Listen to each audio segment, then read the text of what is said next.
वन्दे बोधमयं नित्यं गुरुं शङ्कररूपिणं यमाश्रितो हि वक्रोऽपि चन्द्र सर्वत्र वन्द्यते। शान्तं शाश्वतप्रमेयमनघं निर्वाणशान्तिप्रदं ब्रह्मा शम्भुफणीन्द्रसेव्यमनिशं वेदान्तवेद्यं विभुं रामाख्यं जगदीश्वरं सुरगुरुं मायामनुष्यं हरिं वन्देऽहं करुणाकरं रघुवरं भूपालचूडामणिम्। रामाय रामभद्राय रामचन्द्राय वेदसे रघुनाथाय नाथाय सीताया पते नमः। सर्वप्रथम मैं अपने आराध्य गुरुदेव श्री सच्चिदानंद जी महाराज के पावन चरणों में अनंत कोटि वंदन प्रणाम करती हूँ। मेरे आराध्य भगवान गौरी शंकर भगवान सिया राम जी के चरणों में अनंत अनंत कोटि कोटि वंदन प्रणाम। हमारे जीवन में गुरुदेव का बहुत महत्व है और मैं तो निजी आपसे ये अपना अनुभव भी कहना चाहूँगी कि मुझे बहुत बड़े मेरे भाग्य हैं कि मुझे साक्षात ब्रह्मवेता गुरुदेव की प्राप्ति इस जीवन में हुई है। क्योंकि गुरुदेव की एक ही इच्छा होती है कि जो भी उनका शिष्य हो, जो भी उनका अनुसरण करता हो, उनके सिद्धांतों पर चलता हो, वह परम गति को अवश्य प्राप्त हो। जब भी उसकी जीवन यात्रा पूर्ण हो तो वह अपने जीवन की जो यात्रा है वह धर्ममय जीवन जी करके करे, संस्कारों के साथ करे, उत्तम कोटि उसका आचरण हो और उसका जीवन राममय हो, शिवमय हो। ऐसा प्रयास हमारे गुरुदेव निरंतर हम पर करते रहते हैं। तो ऐसी अपार कृपा के लिए मैं साक्षात नारायण भगवान श्री रघुनाथ जी को बहुत बहुत प्रणाम करती हूँ और बहुत बहुत धन्यवाद करती हूँ कि ऐसे परम गुरुदेव की प्राप्ति मुझे जीवन में हुई है। क्योंकि हमारे जीवन में विवेक की उत्पत्ति गुरु सानिध्य से ही होती है। संतों की शरण से ही हमें विवेक की प्राप्ति होती है। हमारे भीतर भगवत प्राप्ति के क्या क्या साधन है उसकी जो नॉलेज है वो हमें गुरुदेव की कृपा से ही मिलती है। हमारा जीवन कैसे धन्य बन सकता है, ये कैसे दिव्य बन सकता है, शाश्वत पर ब्रह्म परमेश्वर की प्राप्ति हम कैसे कर सकते हैं। गुरुदेव के मुख से निकलने वाली अमृत गंगा का अनुसरण हम जब करते हैं तो हमारा जीवन धन्य हो जाता है। माता शबरी ने अपने गुरुदेव मतंग मुनि जी के श्री मुख से निकले हुए ज्ञान को धारण किया, उसका अनुसरण किया और उसका परिणाम सभी जानते हैं कि उनके यहाँ कुटिया में श्री रघुनाथ जी के चरण कमल आए। भगवान ने उनको दर्शन देके कृत्य कर दिया। तो हमें भी गुरु चरणों में समर्पित होना चाहिए जिससे कि हमारा जीवन भी धन्य बन सके। श्रेष्ठ लोगों के जीवन के आदर्शों को हम इसीलिए पढ़ते हैं कि हमने उनका आचरण अनुसरण करना होता है। और यद्यदाचरति श्रेष्ठो तद्देवे तरोजना सा यत् प्रमाणम कुरुते लोकस्तदनुवर्तते। श्रेष्ठ पुरुषों के जो जीवन के आदर्श स्थापित होते हैं उनके द्वारा उसका अनुसरण ये संसार करता है। इसीलिए कई बार दुख सह करके भी उन्हें आदर्श स्थापित करने पड़ते हैं। सत्य की स्थापना, धर्म की स्थापना के लिए, संस्कारों की स्थापना के लिए और ये मनुष्य जाति का जीवन सुंदर दिव्य बन सके, भक्तिमय बन सके। कई बार उन्हें बहुत बलिदान भी स्वयं के देने पड़ते हैं। अपनी खुशियों को भी उन्हें कई बार न्यौछावर दूसरों के लिए करना पड़ता है। तो श्रेष्ठ लोगों के जीवन को, आदर्शों को पढ़ना और उनका अनुसरण करना हमारा बहुत बड़ा ध्येय जीवन में होना चाहिए। एक बार जब त्रेता युग में माता सती और भगवान शंकर कुंभज ऋषि के यहाँ गए हैं तो कुंभज ऋषि ने देखा कि मेरे आराध्य मेरे प्रभु आए हैं, जिनका मैं निरंतर आराधन अर्चन उपासना करता हूँ और जिनका निरंतर मेरे जीवन में ध्यान चिंतन बना रहता है। आज मुझे धन्य करने के लिए मेरे यहाँ प्रभु आए हैं। एक बार त्रेता जुग माही, शंभु गए कुंभज ऋषि पाही। संग सती जग जननी भवानी, पूजे ऋषि अखिलेश्वर जानी। आज उन पर ब्रह्म और पराम्बा का आगमन कुंभज ऋषि के यहाँ हुआ, जिनकी आराधना में ही उनका क्षण बीतता है। आज वही ईश्वर आए हैं जिनकी सत्ता सर्वव्यापक है। ईशावास्यमिदं सर्वं यत्किंचित् जगत्याम जगत, तेन त्यक्तेन भुंजिदा मागृदा कस्य स्विद्धनम। जिसके बारे में वेदांत का भी यही उपदेश है। ईशावास्य उपनिषद में भी यही कहा गया है कि ईश्वर जगताधार है। इस कण कण में ईश्वर हैं और सर्वव्यापक प्रभु हैं। और हमें भगवान को निरंतर ध्यान करते हुए और जीवन के कार्यों को, कर्तव्यों की पूर्ति के लिए इस समाज में, इस संसार में जो भी साधन हैं उनका केवल त्याग पूर्वक प्रयोग करना चाहिए। ईश्वरीय सत्ता का अनुभव तभी हमें हो सकता है जब हम भगवान का चिंतन करेंगे, जब भगवान का स्मरण हमारे जीवन में होगा, जब भगवान की भक्ति हमारे जीवन में होगी, तभी हम उनकी अनुभूति भी कर पाएंगे। केवल शब्दों से या केवल बातें कहने सुनने से उनकी अनुभूति नहीं होगी। गुरु सनिधि में उनकी अनुभूति को हम महसूस कर सकते हैं, क्योंकि गुरुजनों के पास ब्रह्म अंश रहता है, वह ब्रह्मवेता होते हैं। उनके रोम रोम से जो है, जिस प्रकार भगवान के रोम रोम से वेद प्रकट होते हैं, तो गुरुदेव के रोम रोम से भक्ति, उनके देही में से निकलने वाला जो दिव्य प्रकाश है, जब हम पर पड़ता है तो हम भी धन्य हो जाते हैं। तो कुंभज ऋषि की कुटिया, उनका आश्रम आज धन्य हो गया। ये वही अगस्त मुनि हैं जिनकी गाथाएं बड़े बड़े वेदों ने गाई हैं, उपनिषदों में जिनको गाया जाता है। आज भगवान का यहाँ पर आगमन हुआ है और दोनों ही श्री शंकर जी और श्री अगस्त मुनि दोनों ही राम को बहुत प्रिय हैं और इनको राम बहुत प्रिय हैं और दोनों ही राम कथा के प्रेमी हैं। शंकर जी का आगमन हुआ, जब यहाँ हमारे यहाँ कोई अतिथि आता है तो हम प्रयास करते हैं कि हम उसके अनुकूल उसे भोजन, उसका अभिनंदन, स्वागत कर सकें। तो कुंभज ऋषि के यहाँ जो अतिथि आए हैं वे जगताधार हैं, वे जगत के परमेश्वर हैं, जिनकी कृपा से वक्र चंद्रमा भी सर्वत्र वंदित और पूजित होता है। तो आज विशेष विशिष्ट अतिथि का आगमन हुआ और श्री कुंभज ऋषि ने उनका आतिथ्य सत्कार किया और उन्हें राम जी की कथा सुनाई। राम कथा मुनि बरज बखानी, सुनी महेश परम सुख मानी। ऋषि पूछी हरि भक्ति सुहाई, ऋषि ने हरि भक्ति पूछी और कही शंभु अधिकारी पाई। महादेव ने देखा कि राम कथा इन्होंने अपने मुख से मुझे श्रवण कराई और उसके रिटर्न में मुझसे हरि भक्ति पूछा है कि हरि भक्ति मैं कैसे करूं, मुझे भक्ति का मार्ग, मुझे भक्ति के सूत्र बताइए। क्योंकि श्री भगवान शंकर जगत के गुरु हैं और गुरु का आगमन हुआ तो भक्ति का सूत्र पूछा गया। इससे समस्त मानव जाति को संदेश मिलता है और ये आज्ञा मिलती है कि जब भी हम गुरुजनों के यहाँ जाएं तो भक्ति के सूत्र पूछें।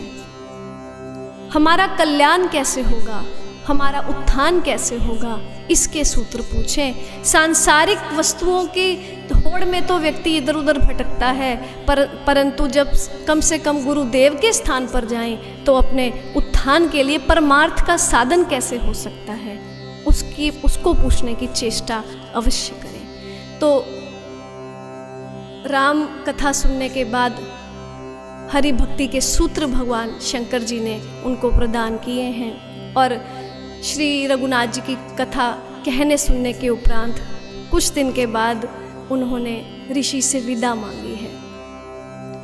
और जिनकी गति सर्वत्र बाधित नहीं है, जो समस्त संसार में है, और यद्यपि ये संसार प्रभु के उदर में स्थित है, आज वह मुनि से विदा मांग रहे हैं। मुनि संग विदा मांगी त्रिपुरारी, चले भवन संग दक्ष कुमारी।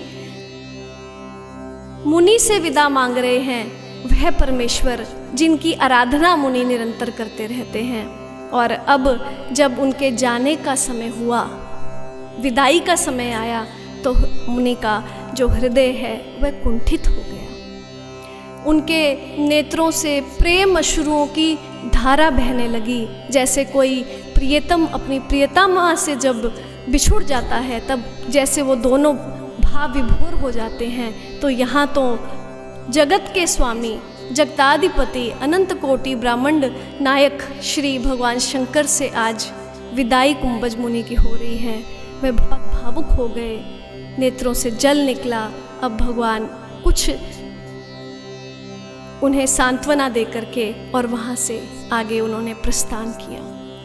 और जैसे ही उन्होंने प्रस्थान किया तो उस समय भगवान शंकर के हृदय में एक संकल्प आया कि उस समय रघुनाथ जी का जो प्राकट्य है वह दशरथ जी के यहाँ हुआ था। और बहुत प्रकार से शंकर जी का हृदय लालायित है कि किसी प्रकार राम जी के दर्शन मुझे हो जाएं। तेहि अवसर भंजन मही भारा, हरि रघुवंश लीन अवतारा। रघुवंश में प्रभु अवतरित हुए हैं और मैं किस प्रकार से उनका दर्शन करूं, मैं किस प्रकार से उन अपने इन नेत्रों को तृप्त करूं, ऐसा शंकर जी अपने हृदय में सोच रहे हैं। और कोई युक्ति ठीक नहीं बैठती कि अगर मैं निकट उनके जाता हूँ तो सबको पता चल जाएगा, क्योंकि गुप्त रूप अवतर्यो प्रभु गए जान सब कोई। और गुप्त रूप में प्रभु अवतरित हुए हैं, मैं जाता हूँ तो सब जान जाते हैं।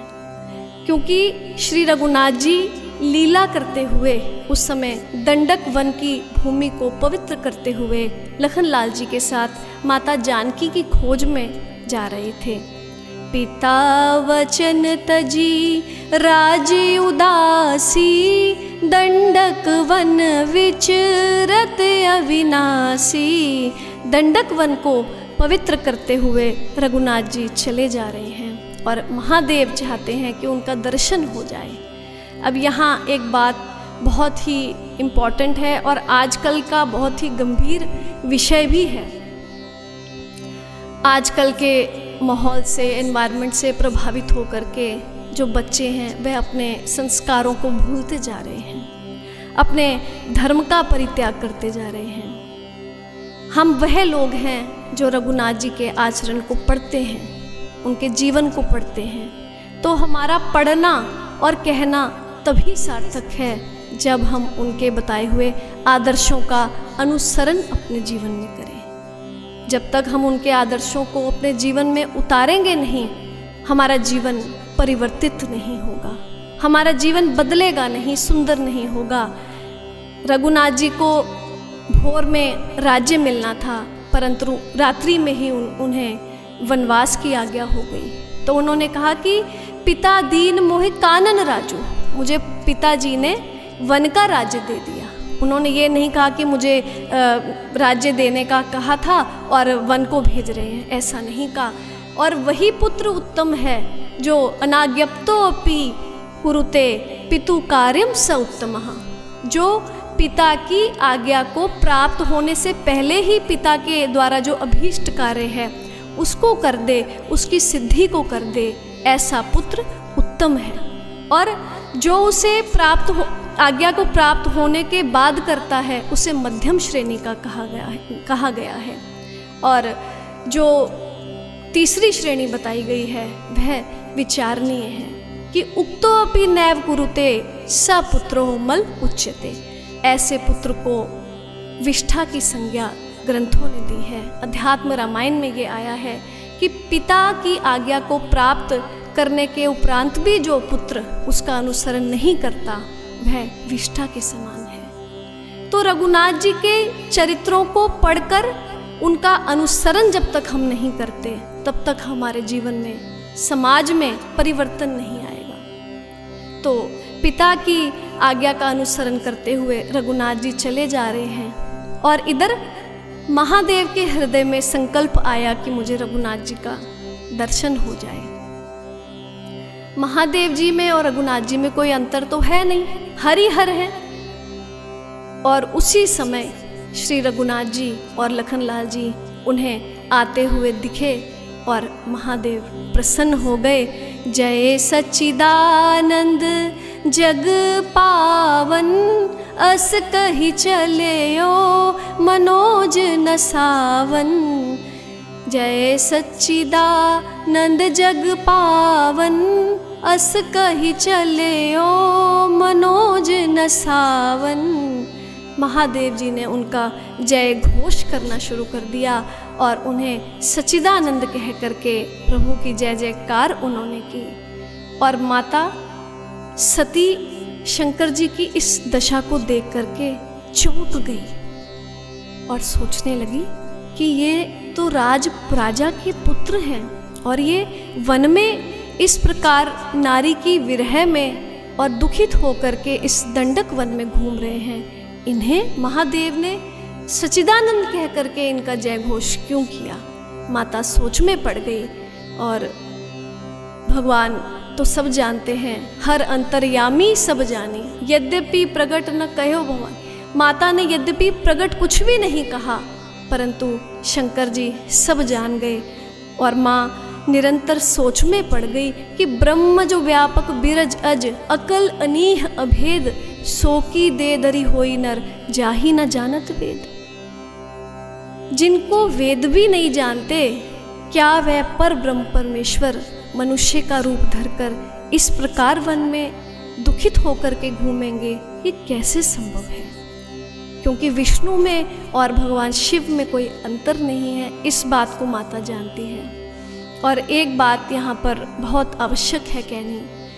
कई बार सुनने में आता है कि कुछ लोग माता सती के ऊपर भी भ्रम कर देते हैं, उनके प्रति संशय हृदय में रखते हैं कि क्या शंकर जी के साथ रहने वाली 24 घंटे उनके अर्धंग में निवासने वाली शक्ति परा अम्बा, उनकी आह्लादनी शक्ति, आदि शक्ति जिन्होंने इस जगत की रचना की है, क्या वह राम के प्रताप को समझ नहीं पाई?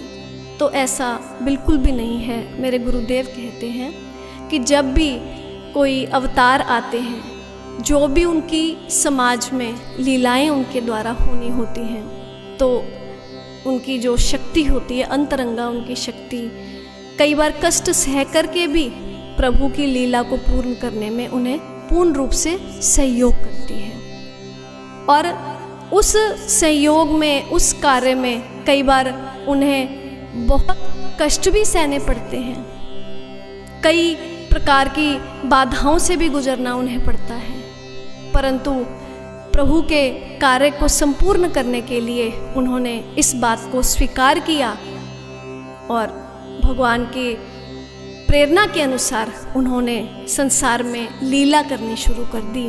और सोचने लगी कि ये जो ब्रह्म है, जो सर्वत्र व्यापक हैं, ये मानुष बन करके इस तरह से कैसे आ गए। और भगवान शंकर जी ने बताया कि जिनकी कथा हमने मुनि को सुनाई, जिनकी कथा हमने मुनि से सुनी, जिनकी भक्ति हमने मुनि को बताई, ये वही हैं। सोई मम इष्ट देव रघुवीरा, सेवत सदा जाही पुनिधीरा।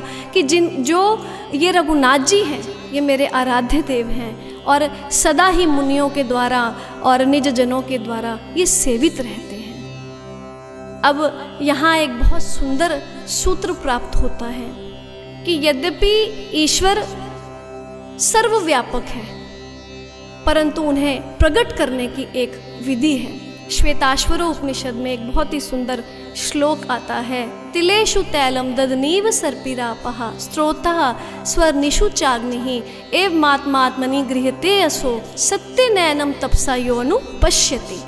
श्वेताश्वर उपनिषद कहता है, श्वेताश्वर उपनिषद या जितने भी उपनिषद हैं ये सब वेद का ही अंग है। तो वेदांत का ही सिद्धांत ये भी है कि जिस प्रकार तिल में तेल छिपा रहता है, लकड़ी में अग्नि छिपी रहती है, दही में घृत छिपा रहता है, और जो सूखी नदी है जो सूख गई है परंतु उसके भीति सोतों में जल अवश्यमेव रहता ही है। और उस पदार्थ को प्रकट करने के लिए, तिल से तेल को प्राप्त करने के लिए एक उसका प्रोसेस है, we have to follow that process. और दही से इफ़ यू वांट घी, अगर आपको घी चाहिए तो उसका एक प्रोसीजर है कि दही से you have to make butter, और उसके बाद उसको आपको हीट करना पड़ेगा, गरम करना पड़ेगा, देन ओनली आपको बटर को जब आप गरम करेंगे तो आपको घी की प्राप्ति होगी। और अग्नि मंथन से अग्नि की प्राप्ति होगी, लकड़ी का जब मंथन होगा तो अग्नि प्रकट होगी। तो इसी प्रकार से प्रभु सर्वव्यापक है, परंतु उन्हें प्रकट करने की रीति है कि हमारा जो मन है वो संयम में हो। कर्म इंद्रियां हैं, कर्म करने के लिए ईश्वर ने दी हैं, ज्ञान इंद्रियां हैं, उनका भी अपना कार्य है, परंतु किसका क्या कार्य कितनी मर्यादा में है उसका ध्यान अवश्य रखना चाहिए। कर्म इंद्रियों को यदि आप निर्देशित कर देंगे, आप उन्हें एक व्यवस्थित रूप में धर्म सम्मत होकर के अगर आप उन्हें निर्देशित करेंगे तो वह आपका पतन कभी नहीं करेंगे। आपके जीवन में सत्य को अगर आप ग्रहण करेंगे तो आपके जीवन में एक सुंदर चरित्र का निर्माण होगा, आपको विवेक की प्राप्ति होगी, और विवेक की प्राप्ति होने के बाद व्यक्ति फिर उस तरह से अपने मन को कंट्रोल कर लेता है जैसे एक सावधान जो सारथी होता है। तस्य इंद्रियाणि वश्यानि सदश्वा इव सारथे, कठोपनिषद में आया है कि जो व्यक्ति अपने मन को खुला नहीं छोड़ता, ज्ञान का अंकुश उन पर लगा देता है, अगर भावनाएं भी हैं परंतु उन पर भी ज्ञान का अगर अंकुश यदि लगा है तो वह आपको भटकाएंगी नहीं, आपका मार्ग वह बिगड़ने नहीं देंगी, और विवेक संपन्न आप हो जाएंगे। और विवेक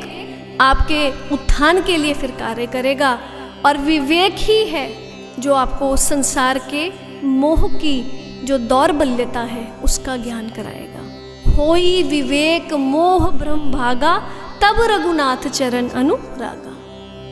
जब विवेक की प्राप्ति होती है तो मोह नष्ट हो जाता है, जब मोह नष्ट हो जाता है, आत्मा और अनात्मा के बीच का जो रहस्य है जब वो समझ में आ जाता है तो फिर रघुनाथ जी के चरणों में अनुरक्ति हो जाती है, संसार की आसक्ति नष्ट हो जाती है और प्रभु चरणों में प्रीति अनुरक्ति हो जाती है। अनात्मा के जंजाल में ही बहुत सारे लोग कली काल में विशेष करके फंस कर और अपने जीवन का जो ध्येय है, जो उनके जीवन का मूल है, उसे खो बैठते हैं। इससे जुड़े हुए, इस देही से जुड़े हुए रिश्ते नाते, रिश्तेदार, भाई बहन आदि आदि जो भी इस देही के द्वारा इकट्ठा किया गया है और इस देही से जुड़ा हुआ है, उसे ही सब कुछ मान करके और केवल उसके चक्रव्यूह में ही पड़े रहते हैं और आत्म उत्थान की ओर कभी नहीं बढ़ते। अव्यक्तोऽयं चिन्त्योऽयं विकारोऽयं उच्यते तस्मादेवं विदित्वैनं नानुशोचितुम् अर्हसि। उस अव्यक्त जो कि परमात्मा का ही अंश है, उसका कल्याण कैसे होगा, इस बात के लिए कभी भी जो विवेक से हीन लोग हैं वह आगे नहीं बढ़ते।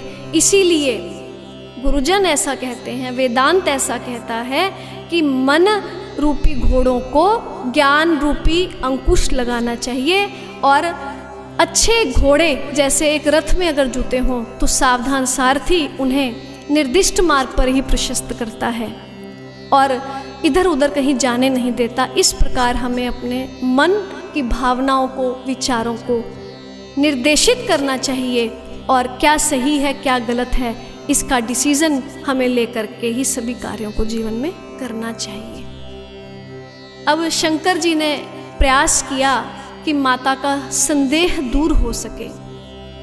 बहुत समझाया कि ये सच्चिदानंद हैं, ये भगवान हैं, ये आप जिनको राजा के रूप में राजपुत्र हैं, जो वल्कल वस्त्र इन्होंने धारण करे हुए हैं, आप इनको इस रूप में देख कर के भ्रमित ना हो। और माता के हृदय में कोई बात बैठी नहीं। मात पिता गुरु प्रभु के वाणी, बिन ही विचार किए शुभ जानी। माता पिता गुरुजन और भगवान की वाणी को हमें संदेह को त्याग करके केवल उसका अनुसरण ही करना चाहिए।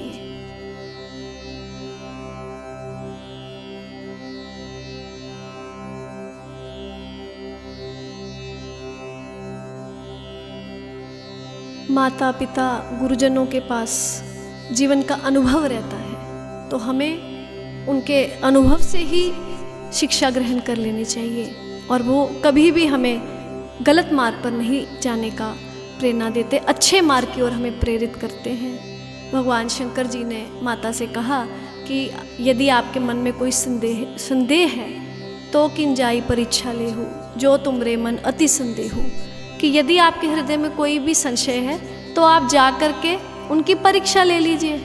अब माता जी विचार करने लगे और भगवान से आज्ञा लेकर के उन्होंने प्रस्थान किया, और मन में सोचते हैं कि किस प्रकार से मैं उनकी परीक्षा लूँ। कोई युक्ति ठीक नहीं बैठती।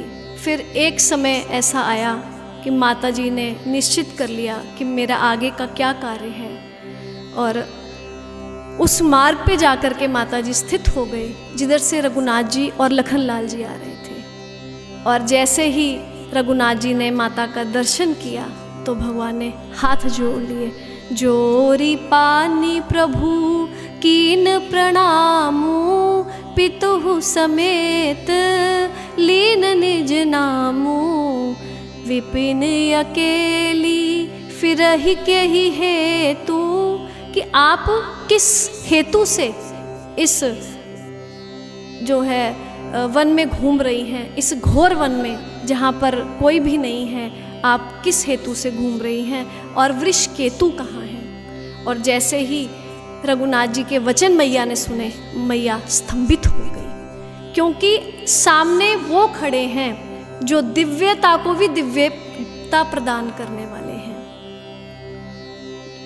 सृष्टि के रचयिता, इस संसार के रचयिता, इस ब्रह्मांड को धारण करने वाले, अपने उदर में जिन्होंने 14 भुवन धारण कर रखे हैं, ऐसे भगवान सामने हैं। आदित्य नाम हम विष्णु, ज्योतिषाम रविरंशुमन, मारिचि मरुतामस्मि, नक्षत्राणाम हम शशि।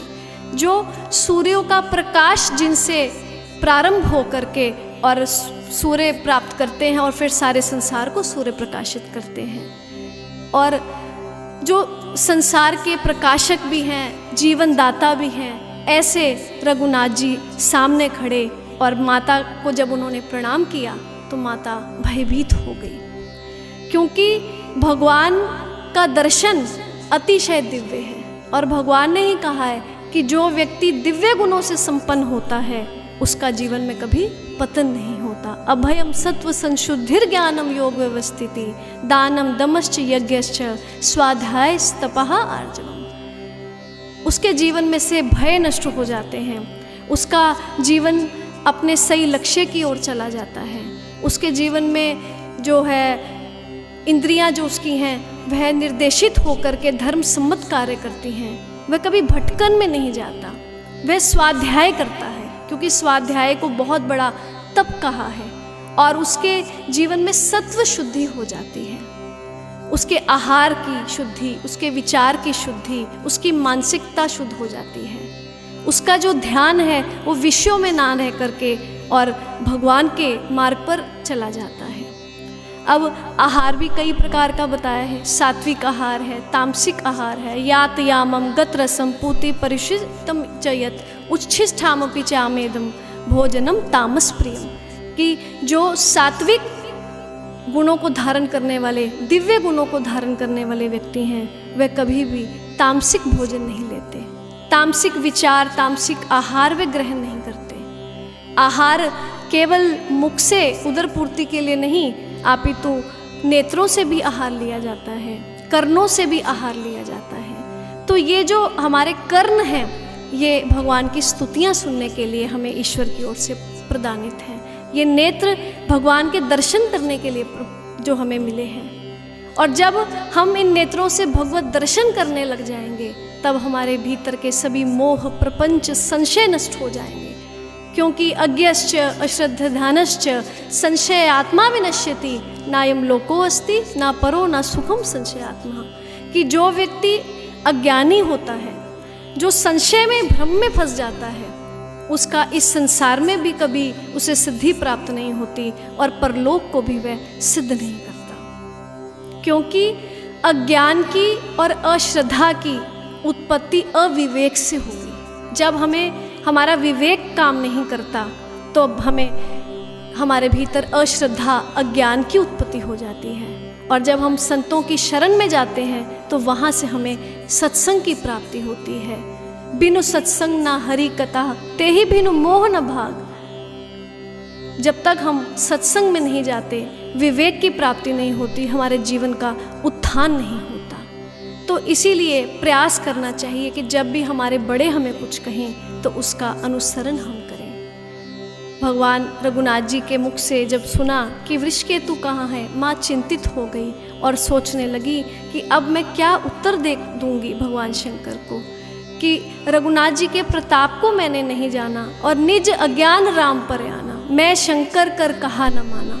मैंने उन देवादिदेव भगवान का कहना नहीं माना जिन्होंने मुझे बताया भी था कि ये राम है, ये भगवान है, और अब मैं क्या उत्तर दूंगी।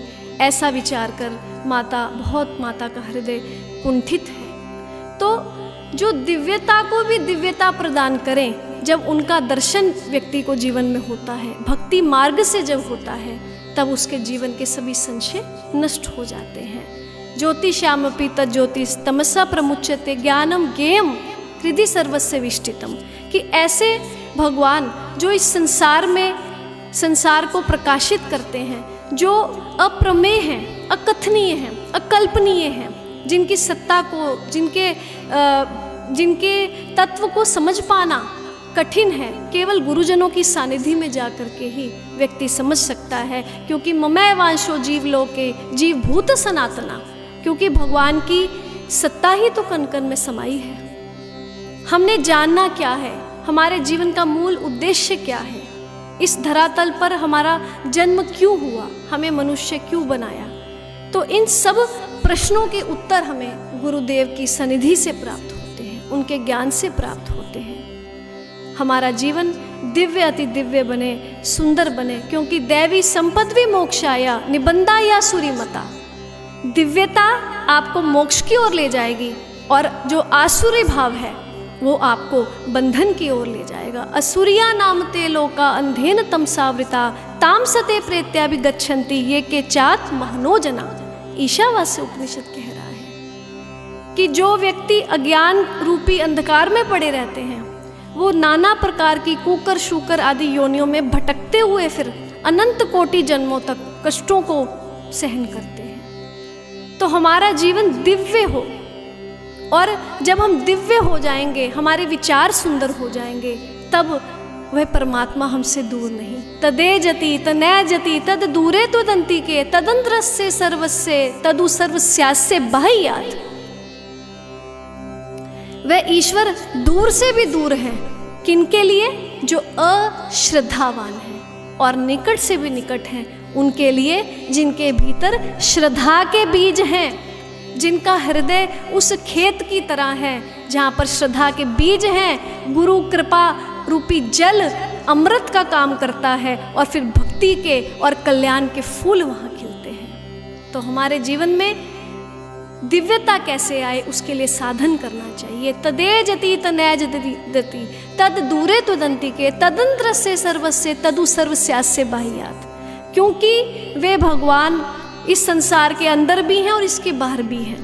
क्योंकि भगवान समष्टि में है भगवान के भीतर ही, भगवान के उधर ही तो हम बैठे हैं, तो हम ये कैसे कहें कि भगवान भीतर भी और बाहर ही? सर्वत्र सत्ता तो ईश्वर की ही है, ईश्वरीय सत्ता ही तो यहाँ पर है। तो फिर किससे मोह, किससे शोक?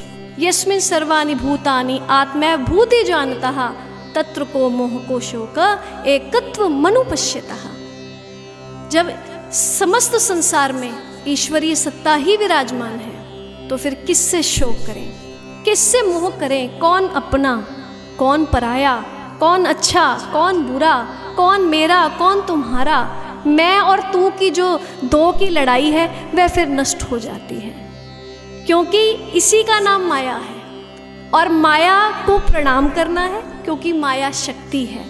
माया को जब भी आप प्रणाम करेंगे और ये आराधना करेंगे कि हे माता, आप तो इस संसार की आह्लादनी शक्ति हैं, अंतरंगा शक्ति हैं, तो आपके चरणों में हम यही प्रणाम करते हैं कि आप अपनी कृपा का हाथ हमारे सर पर सदैव रखें, ताकि हम आपके भी आराध्य जो मायापति हैं उनका ध्यान, भजन, यजन कर सकें। क्योंकि प्रभु का नाम ऐसा है, नाम लेत भव सिंधु सुखाही।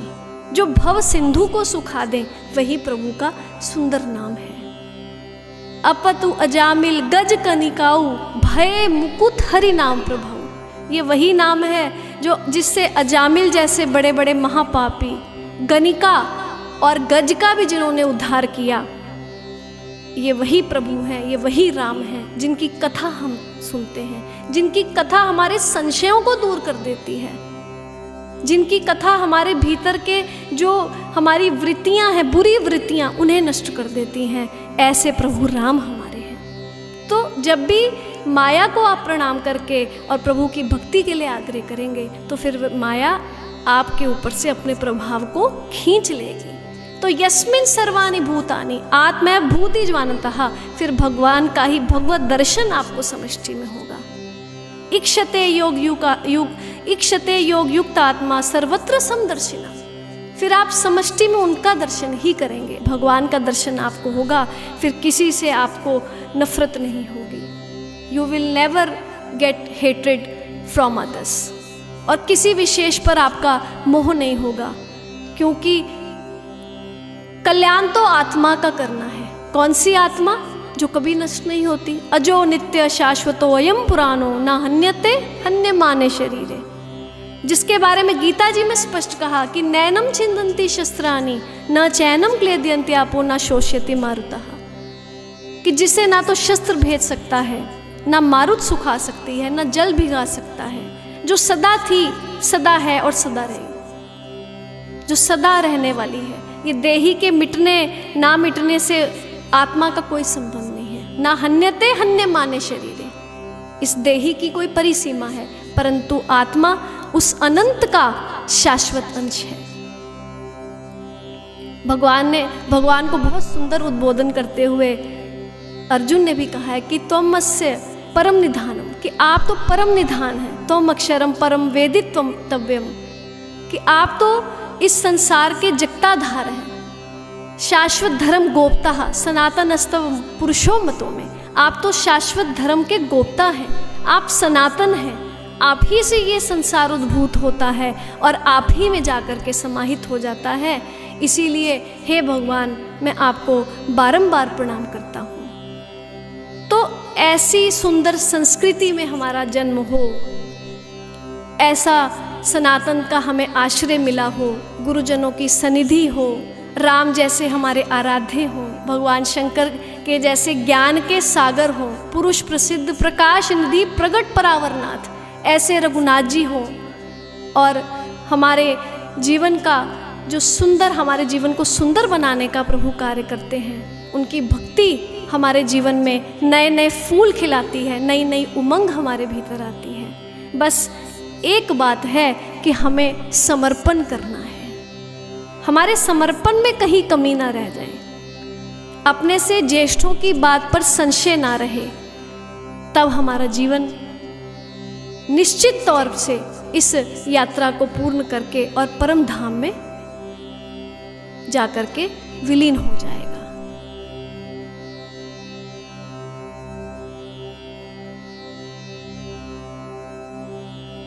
कली काल में तो भगवान की भक्ति का बहुत ही सहज साधन भगवान ने अपना नाम स्मरण बता दिया।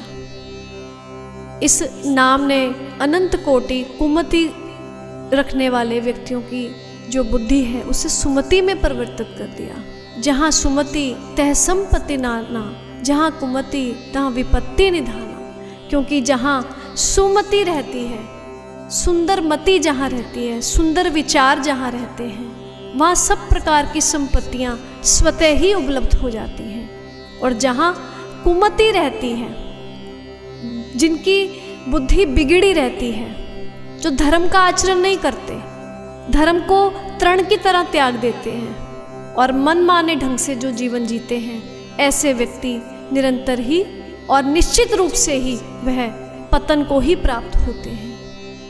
मरने के बाद, मृत्यु को प्राप्त करने के बाद तो होते ही हैं, परंतु इस जीवन में भी उनके कहीं अमृतत्व का अंश मात्र भी नहीं होता।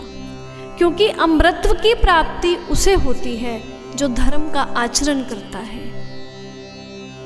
परमेश्वर आए संसार में, उन्होंने अनेक भांति के लीलाएं की, अनेकों अवतार प्रभु के हुए। हम नित्य निरंतर उसका स्वाध्याय करते हैं, गुरुजनों से श्रवण करते हैं, परंतु उसका प्रभाव हम पर तभी पड़ेगा जब हमारे भीतर श्रद्धा होगी। कई बार व्यक्ति बहुत से कर्म करता है, दान करता है, यज्ञ करता है, अन्य अन्य उत्तम कोटि के कार्य भी करता है।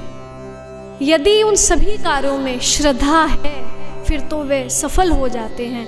अन्यथा अश्रद्धया हुतम दत्तम तपस्तप्तम कृतम च यत् अस्दित उच्यते पार्थ न च तत्प्रीत्य नो इह। गीता जी में ही भगवान ने कहा कि यदि अश्रद्धा से कोई भी कार्य आप करते हैं, हुतम दत्तम तपस्तप्तम कृतम च यत्, कोई भी उत्तम कार्य कर ले, दान कर ले, यज्ञ कर ले, धर्म कार्य कर ले, वृद्धों की सेवा कर लें, जो आश्रयहीन लोग हैं उनकी सेवा कर लें, या और भी पुण्य कर्म कर लें, पर यदि वे श्रद्धा से विहीन हैं तो फिर वह आपका कर्म, उसका आपको कोई परिणाम नहीं मिलेगा। ना इस लोक में मिलेगा, अस्तित्व उच्यते पार्था, क्योंकि वे असत्य ही कहलाए जाएंगे। तो श्रद्धा रूपी संबल को धारण करना अतिशय आवश्यक है। और यदि आप अश्रद्धा से जो भी कार्य करते हैं वह आपको इस लोक परलोक में कोई भी फायदा देने वाले नहीं है। तो हमारे जीवन में श्रद्धा, निष्ठा, धर्म आचरण, भगवान की भक्ति, भगवान का नाम यदि प्रधान है तो हम आज भी मुक्त हैं। कई बार मेरे गुरुदेव कहते हैं कि मोक्ष एक ऐसी स्थिति है, आमतौर पे लोगों को समझाने के लिए ये भी कहा जाता है कि परलोक में मोक्ष मिलता है। परलोक में तो मिलेगा ही, परंतु यदि आप यहाँ पर भी उत्तम आचरण करते हैं, आप विकारों से दूर हैं, विकारों रूपी दलदल से आप दूर हैं और अपने सभी कार्यों को भगवान को समर्पित कर देते हैं, आप लिप्त नहीं होते, तो यहाँ भी आपका मोक्ष ही है। ब्रह्मन यादाय कर्माणि संगम त्यक्त्वा करोति न स लिप्यते पापेन पद्म पत्र विमांसा। जिस प्रकार कमल कभी कीचड़ में लिप्त नहीं होता क्योंकि उसका संबंध सूर्य से है, तो सभी कार्यों को श्रद्धापूर्वक करते हुए भगवान के चरणों में समर्पित करना चाहिए। अब माता जी भगवान शंकर जी के पास लौटे हैं। भगवान शंकर ने पूछा कि किस प्रकार आपने उनकी परीक्षा ली, मुझे सत्य कहिए। अब माता जी जान गई कि राम जी का प्रभाव है और शंकर जी तो सब जानते हैं, हर अंतर्जामी, सब जाने। सती समझी रघुवीर प्रभाऊ भय बस शिव सन कीन दुराऊ। शंकर जी का प्रभाव है, रघुनाथ जी का प्रभाव है, और भय के मारे माता ने यहाँ एक और भूल कर दी, असत्य मुंह से निकल गया, कुछ नहीं कहा और कहने लगी कि जिस प्रकार आप ही उन्हें प्रणाम करते हैं, कीन प्रणाम तुम्हारी नाई, आपकी तरह मैंने भी रघुनाथ जी को प्रणाम कर दिया और मैं आपके पास लौटी हूँ। और उसी समय भगवान शंकर जी ने सभी चरित्र जान लिया और निश्चित तौर पे तुरंत ही भगवान ने संकल्प ले लिया। शिव संकल्प कीन मन माही एही तन सती ही भेंट मोही नाही, कि सती का इस तन में मेरे साथ पत्नी रूप में अब कोई रिश्ता नहीं रह सकता। और माता जी का उन्होंने इस तरह से मानसिक त्याग कर दिया। यद्यपि उन्हें त्यागा नहीं, मानसिक तौर से ये संकल्प कर लिया कि अब मैं पत्नी का स्थान उन्हें कैसे दूं, जिन्होंने मेरी माता का रूप धरा, जो मेरे आराध्या देवी हैं, उनका मैं कैसे उन्हें पत्नी का स्थान दूं। ये वही सती हैं जब पार्वती गिरजा के रूप में आगे जाकर के प्रकट हुई तो जानकी जी ने इन्हीं का ही अर्चन वंदन किया था। जय जय गिरिवर राज किशोरी, जय महेश मुख चंद चकोरी, जय गज बदन षडानन माता, जगत जननी दामिनी दूति गाता, नहीं तवे आदि मध्य अवसाना, अमित प्रभाव वेद नहीं जाना, भव भव विभव पराभव कारिणी, विश्व विमोहिनी स्ववस विहारिणी। ये वही सती हैं जो गिरजा के रूप में प्रकट हुई। जय जय गिरिवर राज किशोरी, ये गिरिराज की कन्या के रूप में प्रकट हुई और इन्हीं का स्तुति करके, इन्हीं का अर्चन वंदन पूजा उपासना करके जानकी जी ने भी अपने जो प्रिय वर हैं श्री रघुनाथ जी को वह वर रूप में प्राप्त करना चाहती थी, तो उसके लिए प्रार्थना की। नहीं तब आदि मध्य अवसाना, इनके आदि मध्य अंत को कोई नहीं जानता। इसी प्रकार से ईश्वरीय सत्ता भी है जिनके आदि मध्य अंत को कोई नहीं जानता, उनका पार नहीं पाया जा सकता। स्वयमेवात्मनात्मानं वेत्थ त्वं पुरुषोत्तम, भूत भावन भूतेश देव देव जगतपते।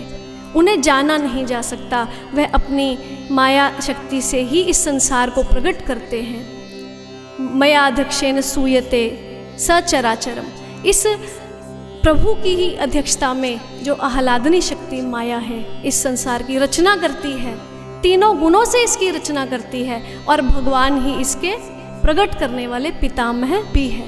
मम योनिर्महद् ब्रह्मा तस्मिन् गर्भं ददाम्यहं संभव सर्वभूतानां ततो भवति भारता। भगवान ने कहा है कि मेरी ही अंतरंगा शक्ति इस संसार का, इस ब्रह्मांड का जो है इसे रचती है और इसे पालन करती है और मुझ में ही ये आकर के लय भी हो जाती है। तो ईश्वरीय अध्यक्षता में माया के द्वारा संसार की रचना होती है। तो माया जननी का भी रूप है, परंतु ये बहुत दुर्गम भी है, बहुत दुस्तर भी है। और ईश्वर के जो भक्त होते हैं वह सहज रूप से इस माया माता के चरणों में प्रणाम करके परम सत्ता की ओर बढ़ जाते हैं। दैवी ये श्याम गुणमयी मम माया दुरत्यया मामे वे प्रपद्यन्ते माया में ताम तरंती ते। भगवान ने कहा कि ये माया अति दुस्तर है, ये मुनियों के भी मन को कई बार मोह लेती है, परंतु जो शरणागत हो जाते हैं, जो नाम रूपी सेतु में बैठ जाते हैं, नाम रूपी नाव में जिन्होंने आश्रय ले लिया, वो परम तत्व को प्राप्त होकर के और मुझ में आकर विलीन हो जाते हैं। नाम राम को कल्पतरु कली कल्याण निवास, जो सुमिरो भयो भांगते तुलसी तुलसीदास। ये वही नाम है जो कलयुग में कल्याण का मार्ग प्रशस्त करता है। सबरी गीत सुसेवकनी सुगति देनी रघुनाथ, नाम उभारे अमित खल वेद विदित गुणगाथ। भगवान ने माँ शबरी का उद्धार किया और भी जो भक्त उनसे मिले उनका उद्धार किया, परंतु इस नाम ने तो अमित खलों का उद्धार किया। तो हमें भी प्रयास करके अपने जीवन में नाम की प्रधानता जरूर रखनी चाहिए।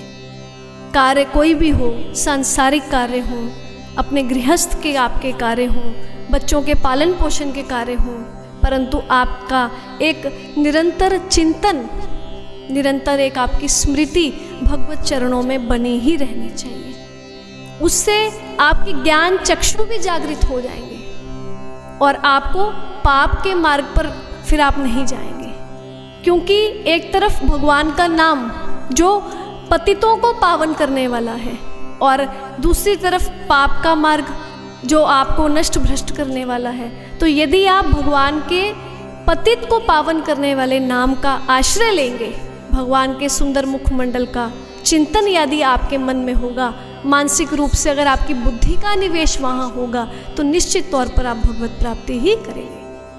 मय्येव मना अधस्तव मयि बुद्धिम निवेशया निवस्यसि। आप फिर भगवान के धाम में ही निवास आपका होगा। भगवान के धाम में आपका जो स्थान है वह निश्चित हो जाएगा। अतः उद्धर्वम, वहाँ पर आपको फिर कोई संशय, कोई भ्रम आदि रुकावटें बन करके आपके सामने नहीं आएगा और आपका जीवन बहुत सुंदर बन जाएगा। परम धाम में आप चले जाएंगे।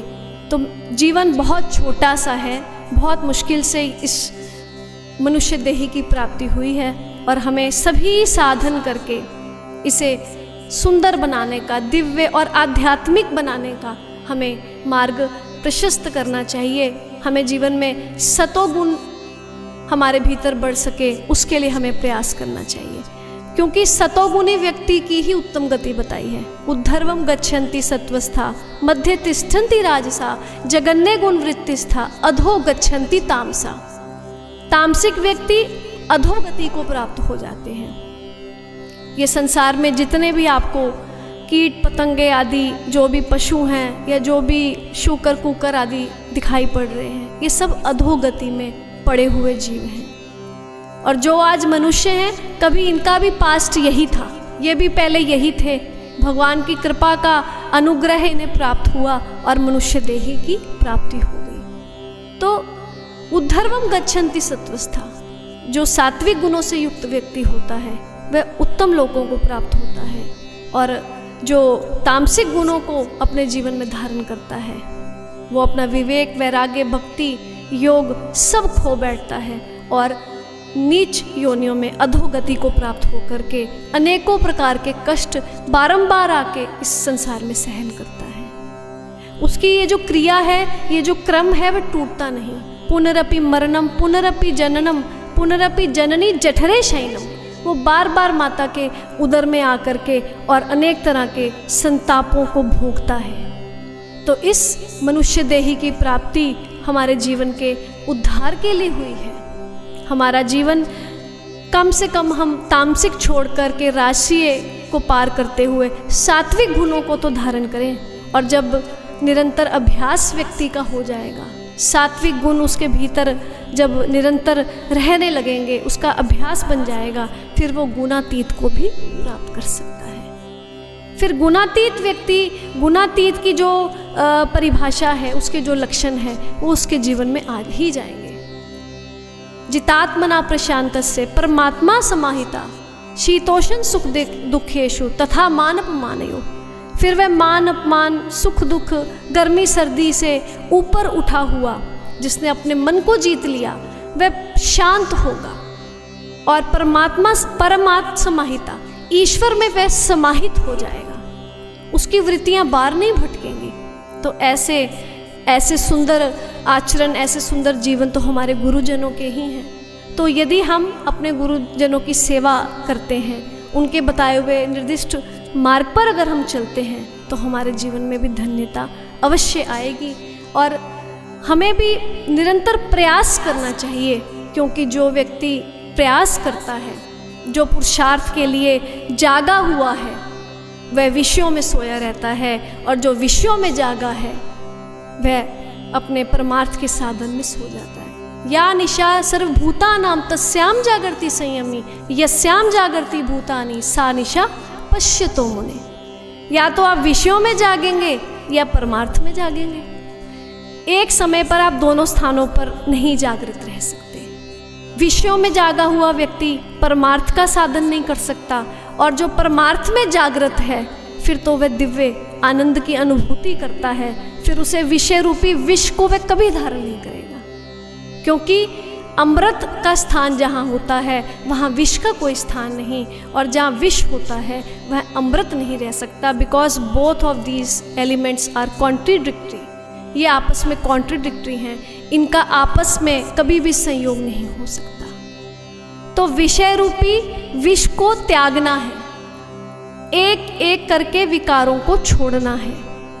अमृतत्व के जो गुण हैं, अमृतत्व को प्राप्त करने जैसी जो यात्रा है, उस पर प्रशस्त होना है, ताकि हमारे जीवन का जो पग पग है, प्रत्येक कर्म है, क्षण क्षण पल पल हम भगवत स्मृति करें।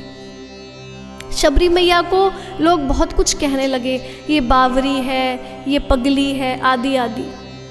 और वह ब्रह्मवेता महर्षियों वाली गति को प्राप्त जीवन के रहते ही प्राप्त कर चुकी थी, क्योंकि मतंग मुनि की वह शिष्या थी और मतंग मुनि के आशीर्वाद से, उनकी सेवा के प्रताप का ही फल था कि उनके जीवन में से कोई भी विकार पहले भी नहीं था और भक्ति से वह परिपूर्ण हो गई। भक्ति रूपी मणि को उन्होंने धारण किया। भक्ति स्वतंत्र सकल गुण खानी, बिनु सत्संग नहीं पावही प्राणी। क्योंकि ये भक्ति वो है जो स्वतंत्र है, सभी गुणों की खान है, परंतु इसकी प्राप्ति भी आपको सत्संग से ही होगी। यदि आप संतों का संसर्ग नहीं करते और आपके जीवन में सत्संग नहीं है, केवल विषय का संग है, तो आप ये समझ लीजिए कि इस देही को प्राप्त करने का कोई भी लाभ आपने नहीं पाया है। केवल और केवल आप विनष्ट हैं, पतन की ओर अग्रसर हो रहे हैं। तो हमारे जीवन में सत्संग, भगवान की भक्ति, भगवान का नाम, इन रत्नों से हम अपने जीवन को पूर्ण करें, जीवन को आनंद से भरें। परमानंद की अनुभूति भी हमें तभी होगी और हमारा जीवन सुंदर भी तभी बनेगा।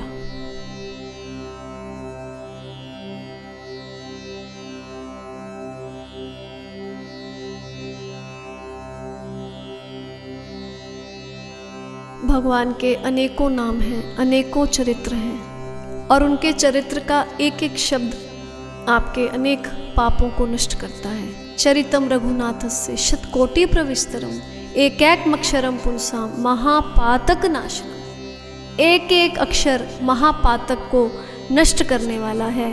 तो प्रयास करके हम भगवान का नाम अपने मुख पर, अपनी जिह्वा पर, अपने मन में अवश्य रखें, क्योंकि भगवत नाम उच्चारण करते रहने से एक दिव्य ऑरा, आवरण हमारे आसपास बनता है, जिसमें फिर नेगेटिविटी प्रवेश नहीं करती, पॉजिटिविटी का एक आवरण बन जाता है और आपको दिव्यता प्रदान करता है। क्योंकि भगवान के नाम का प्रभाव ही ऐसा है। रामेति राम भद्रेति रामचंद्रेति वास्मरन नरो नालिप्यते पापैर भुक्तिम मुक्तिम च विंदति। आपको वे फिर पाप में लिप्त नहीं होने देते। भगवान के 3 नामों को ग्रंथों ने बहुत विशेषकर बताया है।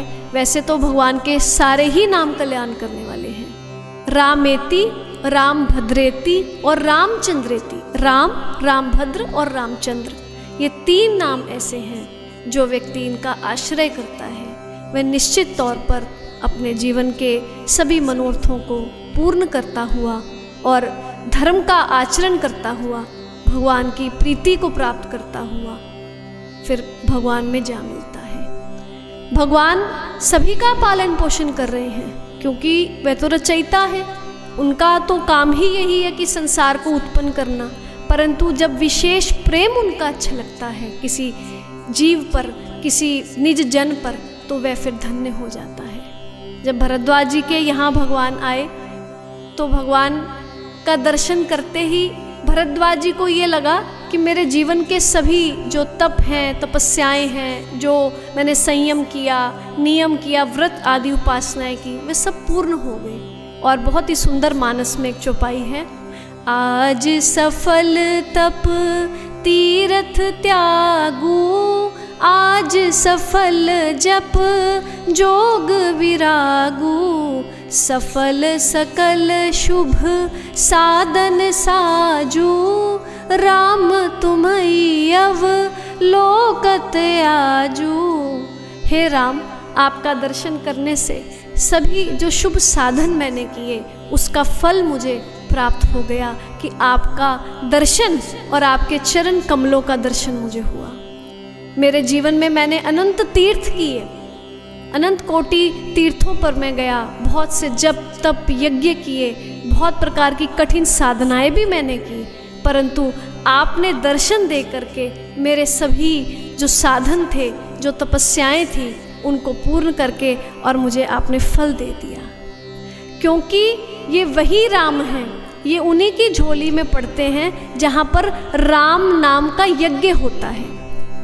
राम नाम का यज्ञ एक तो लोग समिधा और अग्नि के माध्यम से करते हैं, और अपने मन में मानसिक तौर पर भी हम उसका यज्ञ करते हैं, और वहाँ पर फिर राम प्रकट हो जाते हैं। फिर राम हमसे दूर नहीं, हमारे समर्पण में, हमारी बुद्धि में कहीं कोई विकार ना आ जाए, अन्यथा राम की कृपा तो हम पर निरंतर बरसती है। और भगवान ने कहा है कि निर्मल मंजन सो मोहि पावा, मोहे कपट छल छिद्र न भावा, कि निर्मल मन वाला व्यक्ति ही मुझे प्राप्त कर सकता है। मुझे कपट, छल और पर छिद्रा अन्वेषण करने वाला व्यक्ति कभी प्राप्त नहीं कर सकता। जो दूसरों के गुणों में दोष ढूंढता रहे, ऐसा व्यक्ति जो दूसरों पर कई प्रकार की टिप्पणियां करता रहे, कई प्रकार के विकार दूसरों में ढूंढता रहे, ऐसा व्यक्ति मुझे प्राप्त नहीं कर सकता।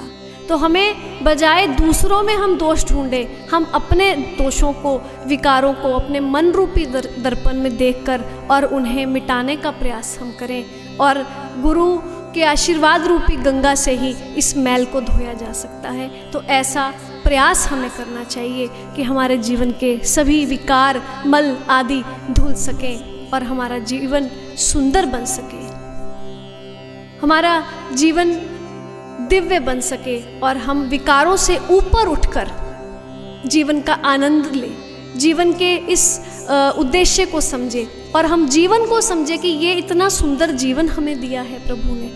हम संसार में लिप्त रहते हैं, संसार के द्वारा दिए हुए कष्टों में खोए रहते हैं कि मेरे साथ उस रिश्तेदार ने अच्छा नहीं किया, मेरे पड़ोसी ने मुझे दुख दिया, या कोई ऐसी चेष्टा उसने की जिससे मेरा मन कुंठित हुआ। हम इन बातों से ऊपर उठ के और अपने उत्थान की ओर बढ़ें, अपने उद्धार की ओर बढ़ें, क्योंकि इस देही में रह कर के ही उत्थान और उद्धार हो सकता है। और जब आपकी इस देही में आप ऐसा प्रयास करेंगे तो निश्चित तौर पर फिर आपका परलोक भी सिद्ध हो जाएगा।